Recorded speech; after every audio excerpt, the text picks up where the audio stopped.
Yeah, JD Vance also at the Munich Security Conference was like, you know what the real problem is in Europe? That they're banning people for being Nazis. Unironically, he turned around and was like, you know, it's not Russia or China that's the greatest threat to Europe. It's actually the fact that you guys are too woke. Wokeness is actually the real threat to Europe. That's what he said. Le wokisme. Great stuff, man. Super sick. And we also believe that it's important in the coming years for Europe to step up in a big way to provide for its own defense. The threat that I worry the most about vis-a-vis Europe is not Russia, it's not China, it's not any other external actor. And what I worry about is the threat from within, the retreat of Europe from some of its most fundamental values, values shared with the United States of America. Now, I was struck that a former European commissioner went on television recently and sounded delighted that the Romanian government had just annulled an entire election. He warned that if things don't go to plan, the very same thing could. Yeah, God, these guys are such ass, dude. Yeah, the values of liberalism and the commitment to liberalism is not being upheld. After all, liberalism means collaborating with fascism. And you're not doing enough collaboration with the fascists. You're not simply keeling over. No, the real threat in Europe is coming from within. It's le wokisme. Yeah, Europe is becoming too Soviet style. It's basically too leftist. Vance's message is that basically America is a democracy and Europe has turned into a Soviet Union that doesn't listen to its citizens and has too many immigrants. Quite a lecture. Yeah, this is the quote. The greatest threat to Europe comes not from Russia, but from commissars in Brussels and European governments, UK, Sweden, Germany.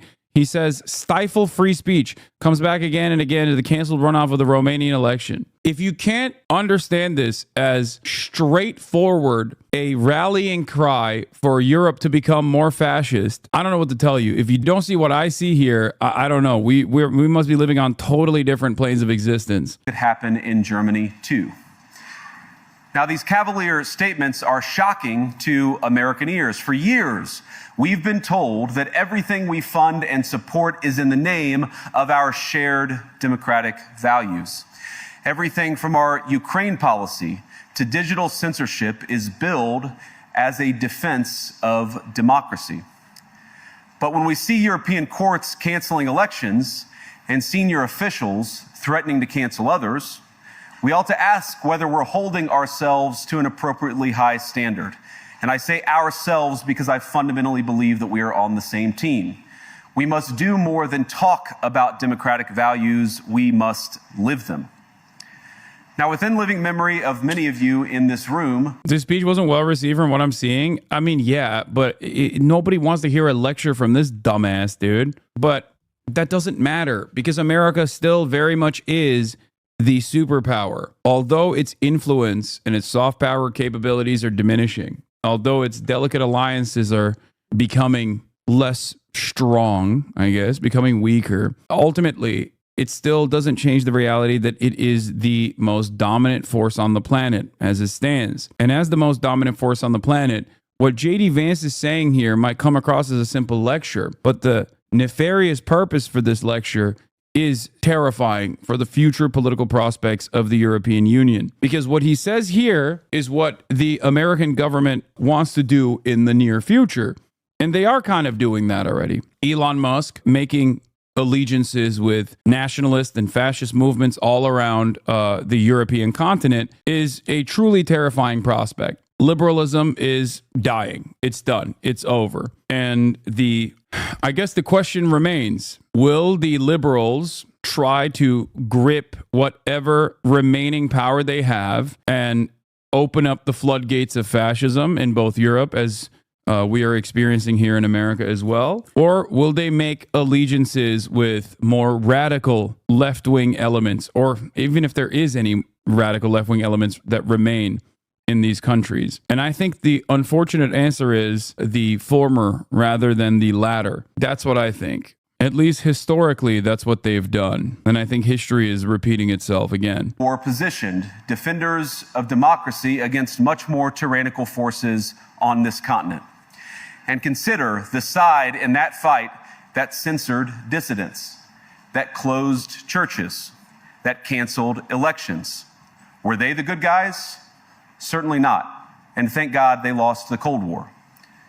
They lost because they neither valued nor respected all of the extraordinary blessings of liberty. Yeah, definitely. America, on the other hand, loved the blessings of liberty during the Cold War, especially. They were doing so much liberation. The freedom to surprise, to make mistakes, to invent, to build. As it turns out, you can't mandate innovation or creativity, just as you can't force people what to think, what to feel, or what to believe. And we believe those things are certainly connected. And unfortunately, when I look at Europe today, it's sometimes not so clear what happened to some of the Cold War's winners.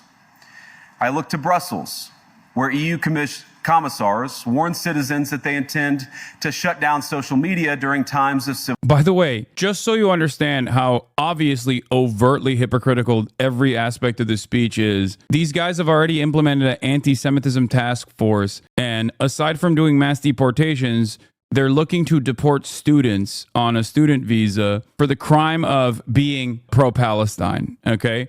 So the notion that these guys have ever entertained free speech as anything but a weapon to wield to push for more and more fascist speech is ridiculous. That's all this is. Why is that a bad thing? This was such a great speech. America's so lucky. I hope America can save the EU. Clown Detected says, why is that a bad thing? Why is that a bad thing that JD Vance is lying when he says he cares about free speech when I just gave you an example of them not actually caring about free speech at all? Like, a lot of the initiatives that this administration has implemented directly undermine the First Amendment. If you can't comprehend that that is a bad thing, I don't know what to tell you. So what is the good thing? Wait, what? There is no good thing here. You're the one who said this is good. I said it's bad. You said it's good. I'm telling you that it's not good because they're actively lying. So what do you think is good? Oh, what I think is good. Abiding by a real commitment to political protest would be a good thing.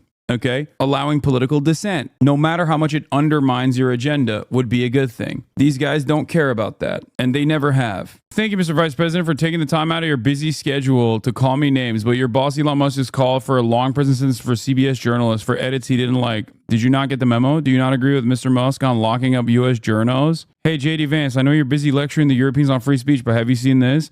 Mr. Trump's decision to limit AP reporters' access is as much fight over the Gulf of America as it is a protest of what White House advisors say is years of liberal words choices that AP's influential style book has spread across mainstream media. Yes, dummy, I think there's a difference between not giving a reporter a seat in the White House press briefing room and jailing people for dissenting views. The latter is a threat to free speech, the former is not. I hope that helps. Why does JD Vance switch between talking like he's epic bacon millennial liberal baby and also talking about how the new pope is actually the Antichrist? Like, he has two speeds. He's either like, we have desecrated the Eucharist or whatever, and then he just turns around and talks about how, why do the narwhals bacon at midnight? You dummy. Propaganda. 60 Minutes allows Kamala Harris to lie when cameras are rolling. 60 Minutes are the biggest liars in the world. They engaged in deliberate deception to interfere with the last election. They deserve a long prison sentence. Great stuff, dude. From the real acting president of the United States of America. Very cool. To be fair, Donald Trump says stuff like this all the time too, so that doesn't make a lot of difference. Civil unrest, the moment they spot what they've judged to be, quote, hateful content. Or to this very country, where police have carried out raids against citizens suspected of posting anti-feminist comments online as part of, quote, combating misogyny on the internet. Like, that's the biggest threat to Germany and Europe. It's not Russia. This outflanks even their own other propaganda. When they turn around and say stuff like, oh, it's like, you're supposed to say, no, Russia and China are major problems for Europe. But he's like, nah, you know what the biggest problem for Europe is? You're not fascist enough, okay? It's just like silly aesthetic bullshit. A day of action. I look to Sweden, where 2 weeks ago the government convicted a Christian activist for participating in Koran burnings that resulted in his friend's murder. And as the judge in his case chillingly noted, they're not doing enough Quran burnings, dude. That's the real issue. Not obstructing anyone, not interacting with anyone, just silently praying on his own. And after British law enforcement spotted him and demanded to know what he was praying for, Adam replied simply, it was on behalf of the unborn son he and his former girlfriend had aborted years before. Now, the officers were not moved. Adam was found guilty of breaking the government's new buffer zones law, which criminalizes silent prayer and other actions that could influence a person's decision within 200 meters of an abortion facility. He was sentenced to pay thousands of pounds in legal costs to the prosecution. Now, I wish I could say that this was a fluke, a one-off crazy example of a badly written law being enacted against a single person. But no, this last October, just a few months ago, the Scottish government began distributing letters to citizens whose houses lay within so-called safe access zones, warning them that even private prayer within their own homes may amount to breaking the law. What the no, that what are you? I don't even know what this is. Like, the problem is when conservatives do this stuff, they just flood the zone with a bunch of ridiculous, erroneous claims. Okay, they flood the market, so you have to actively go through each individual thing that he's talking about and give additional details. But in terms of like, Scotland is going to start prosecuting people for praying in their own homes if they're near an abortion clinic is so psychotic, dude. Yeah, that's just not correct, okay? They're not going to do that. What would be the purpose of that? He's just lying. And I think, I mean, what's interesting about a lot of this is that, like, lying is such a powerful tool. I think it's kind of underrated. I think lying is kind of underrated, especially when there's no one that's, like, willing to actively go up against the lie and be like, this is just a falsehood, especially when there's no universally trusted resource of information. Like, mainstream media dying is truly awful in this regard. The public's confidence has been undermined. They don't care about mainstream resources, and you can just seek out alternative sources of information that basically correspond to your worldview and your biases. So now you could just literally turn around and be like, this is what's going on. They're going to start killing you if you even think about Christ. Basically living on every meme trope, unfair stereotype of Americans being ignorant morons. I looked at Brussels where EU commissars warn citizens that they intend to shut down social media. That's a whopper distortion of EU law. You can't shut down social media when they spot hateful content. If they could, there'd be no social media, which is like giant says. Yeah, I mean, obviously they can't. In this country, Germany, where police have carried out raids against citizens suspecting of posting anti-feminist comments online as a part of combating misogyny on the internet, a day of action. So the irony here is that Germany actually does have incredibly restrictive speech laws, and they actively target pro-Palestinian demonstrators and brutally stop them. They have quite literally deported pro-Palestinian figures that come from other European countries, okay?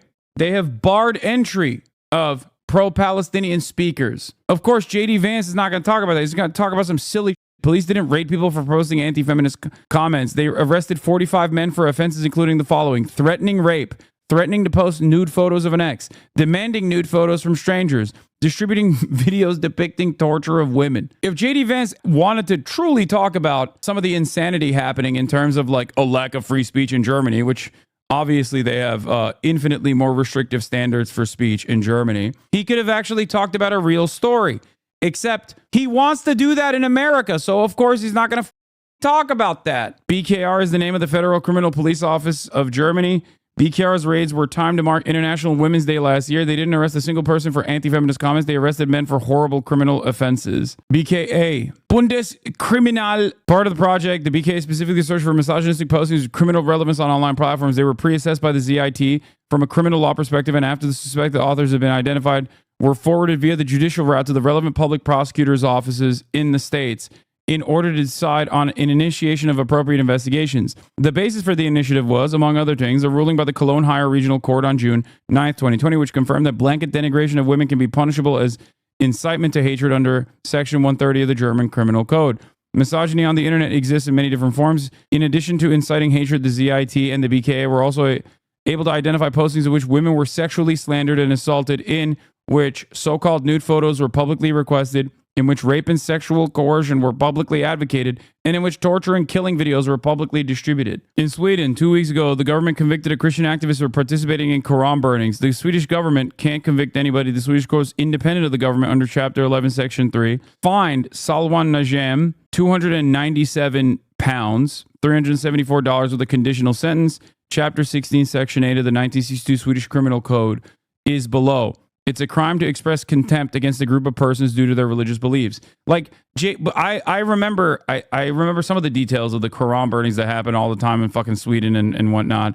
And it's like, yeah, that's a hate crime. JD Vance just doesn't want hate crimes to be prosecuted. That's the difference. That's the difference. Most concerningly, our dear friends in the UK, where a British government charged a 51-year-old physio and army veteran with the heinous crime of silently praying 50 meters from abortion. Firstly, the British government didn't charge him with a crime, and silently praying is not a criminal offense. He was given a £100 fixed penalty notice by police on the day of the incident. Bournemouth City Council took him to court where he refused to pay the fine. Charge was failing to comply with Public Spaces Protection Order under the Antisocial Behavior, Crime and Policing Act of 2014, breached by where he deliberately chose to stand and what time he chose to stand there. A little later in the day, elsewhere, no problem. Like, from the American perspective, this doesn't make sense, okay? Because we don't have rules like this for the most part. And when police want to actually enforce an action, there's a million different ways to do so. You could say, oh, this is obstruction of justice. You can say, oh, this is trespass. Europeans have weird ass restrictions that are supposed to promote tolerance or supposed to prosecute intolerance, but not like actively prosecute it in the sense that like you're going to jail, but simply give you like a fine, okay? America is infinitely more ruthless in its criminal justice system in terms of like how we arrested, for example, 3,100 college campus protesters for the crime, which is not even a crime at all, or at least it's still not a crime yet,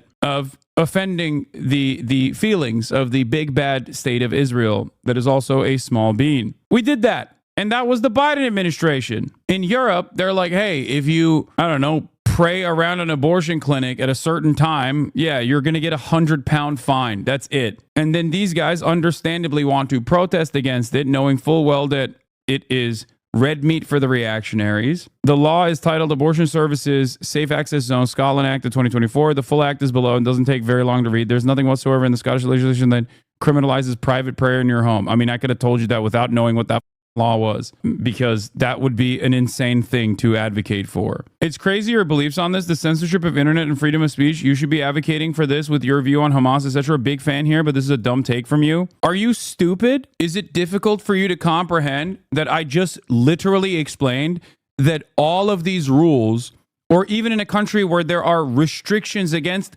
prosecution, they simply don't give a Do you not hear the words that are coming out of my mouth? I'm saying that European rules, European restrictions around speech are in some ways actually less restrictive than the American criminal justice system that is very heavy-handed in immediately engaging in mass arrest. Not a hate crime, it's a book. For sake, hate crime would actually be targeting a specific person. Okay, it's not a hate crime for sake. You're just simply burning a cross. Is that your argument? It's not, if it's not deliberately targeting a specific black person, as long as you're burning a cross in a public area, that's not a hate crime. What a great argument this is. Hey, excuse me, officer, I just drew a swastika. It's not a hate crime. It's not targeting a specific Jewish person. It's targeting all Jews.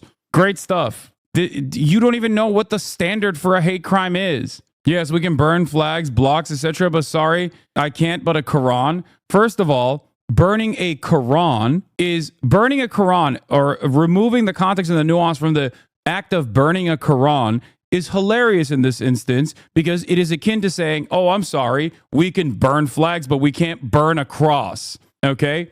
That's what you're simply stating, because there is additional symbolism surrounding this. Okay?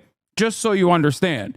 Or, oh, we can draw, I don't know, circles and squares on the side of the street, but we can't draw a swastika. It would be considered a hate crime. It's still a hate crime. Whether you want that hate crime to exist or not, or whether you want no regulations surrounding that sort of thing or not, doesn't change the reality that the intention behind it is very deliberately to spark hatred against certain marginalized communities. I don't know why every single I don't know why every single person just simply across the board assumes that there is no nuance or context in these situations. You just like try to make a blanket statement and move on, thinking that I'm not going to be able to address it. We can say and do as we want as long as no one is hurt. Right to peaceful protest and speaking your mind. I know. I don't disagree with you, except the intention behind burning a Quran and also simultaneously, as chatters from Sweden have correctly pointed out, saying all Muslims are vermin that must be forcibly removed from the country is very clearly a little bit extra than just, oh, I'm against this religion. That's why I'm burning the Quran. That's why the act of burning the Quran is never specifically just an anti-religious act. Can you explain burning a cross versus burning the American flag? Yes, easy. Burning the American flag is a criticism and a protest against the nation state. Burning a cross is to say black people must be killed because that's what it accompanied in the past and still to this day. When you burn a cross, you are going to engage in lynchings. It is a telltale sign to try to get stochastic terror to happen.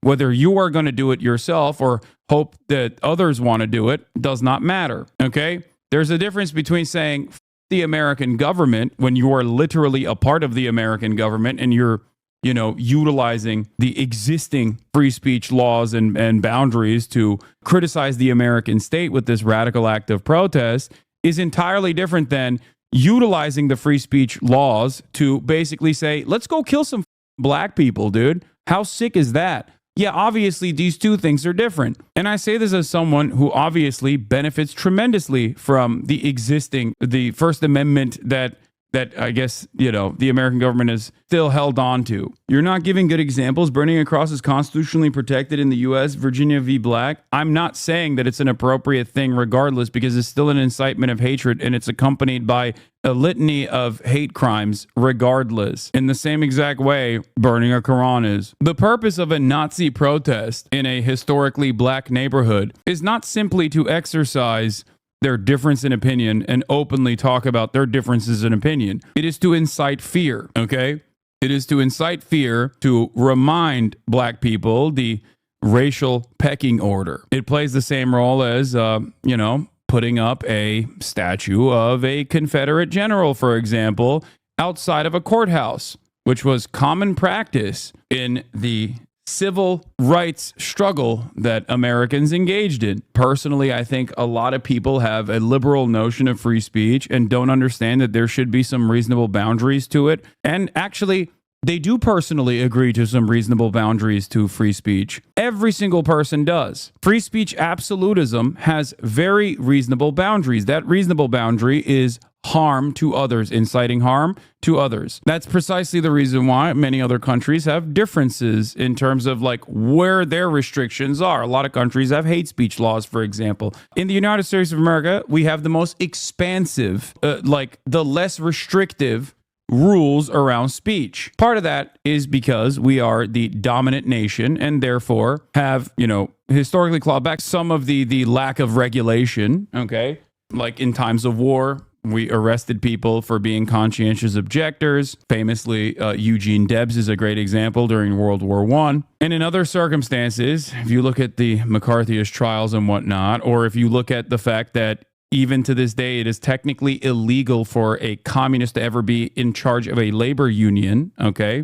A card-carrying member of the Communist Party, or even the fact that the Communist Party is actually technically banned, even though it's not enforced. These are all fundamental violations of the First Amendment. None of you chirp about that. Many of you don't understand it. I will give you additional things that the American government has done in modern times as well. BDS laws, for example, in approximately, I think 32 states, if not more states, you have to sign. There are anti-BDS laws, basically. You cannot engage in boycotting and demanding divestments or demanding sanctions to the state of Israel if you want to retain any sort of job in these states. Okay? That is an insane violation of the First Amendment, and yet nobody ever talks about that. Now, those are some bad violations of the First Amendment, both in principle and in theory. Having said that, however, there are some reasonable restrictions on free speech that many Americans also agree to. You can't yell fire in a crowded theater is the famous example that people use all the time. It's an example of incitement, okay, to cause chaos and panic. Another reasonable exemption from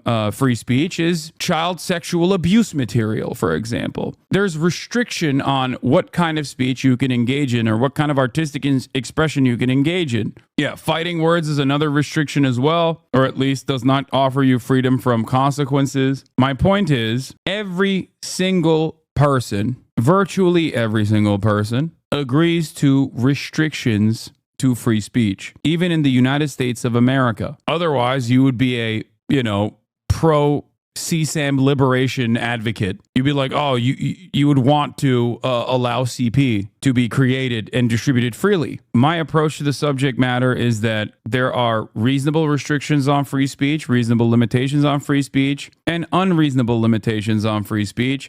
And oftentimes, many of the Americans who claim that America has free speech, goddammit, don't realize that those are restrictions that actually harm the left historically and still to this day, and unironically like that. As a matter of fact, they like that it restricts the speech of radical leftists, okay? So anyone that says, oh, if they claw back some of these liberties, they'll come for you next, don't realize that they have been coming for us next. They've been coming for us yesterday, they've been coming for us today, and they will continue coming for us tomorrow.